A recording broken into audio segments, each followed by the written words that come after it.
Hi అండి అందరికీ. ముందుగా కృష్ణాష్టమి శుభాకాంక్షలు అండి అందరికీ. నేను ఇవాళ కృష్ణాష్టమికి సంబంధించిన వంటకాలు చేస్తున్నాను. వాటికి సంబంధించినది ఫస్ట్ కీర్ చేస్తున్నానండి. సాబ్దానా, సన్న సాబ్దానా ఒక 1/4 కిలో ఇలా నానబెట్టుకున్నాను. 1/4 కిలో షుగర్ నానబెట్టుకున్నాను. అంటే ఈ కప్తో తీసుకున్నాను అనమాట. కొలతలు అయితే 1/2 లీటర్ పాలు తీసుకున్నాను కాగబెట్టినాయి. ఇప్పుడు తయారు చేసే విధానం అండి. గిన్నెలో ఒక 2 గ్లాసుల వాటర్ పోసుకున్నానండి. ఇవి బాగా మసలాలి వాటరు. ఓకేనండి, వాటర్ కాగాయి. ఇప్పుడు ఈ సాబ్దానా 2 సార్లు కడుక్కున్నాను అనమాట. మంచిగా ఇది వేసేస్తున్నాను.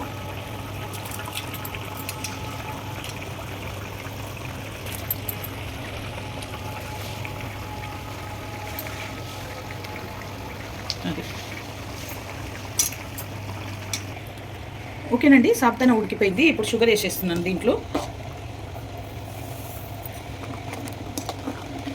షుగర్ వేసుకొని బాగా కలుపుకోవాలి. ఒక 5 మినిట్స్ ఇలా ఉంచాలి. ఇప్పుడు ఈ పాలు కూడా పోసేసేయాలండి. కాగిపోయినాయి. సగం స్పూన్ ఇలాచి పొడి వేసుకోవాలి. వేసుకొని బాగా కలుపుకొని చిన్న మంట మీద ఉంచుకోవాలన్నమాట. కుంకుమ పువ్వు 2 రెక్కలు వేస్తున్నానండి. ఫ్లేవర్ బాగుంటుంది. ఉంటే వేసుకోండి, లేకుంటే లేదు. ఫ్లేవర్ వచ్చేసి బాగుంటుంది అని. తినండి. ఇప్పుడు నెయ్యి వేసుకొని కాజు బాదం వేయించుకోవాలి.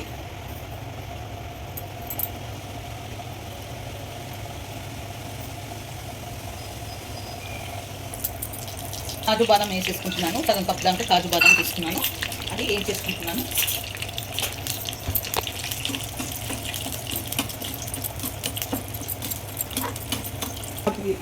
కాజు బాదము వేగిపోయాయి నెయ్యిలో.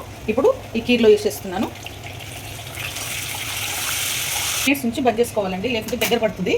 అందుకని ఒక 5 మినిట్స్ నుంచి బంద్ చేసుకుంటే ఇలా సాబ్దానా కీర్ బాగుంటుంది. ఓకేనండి, ఈ వీడియో కనుక నచ్చితే లైక్ చేయండి, షేర్ చేయండి, కామెంట్ చేయండి, సబ్స్క్రైబ్ చేయండి. చాలా బాగుంటుంది. మీరు కూడా ట్రై చేయండి. పూరీలోకి కానీ ఉట్టిగా తింటే కూడా బాగుంటుంది. పూరీలోకి చాలా బాగుంటుంది.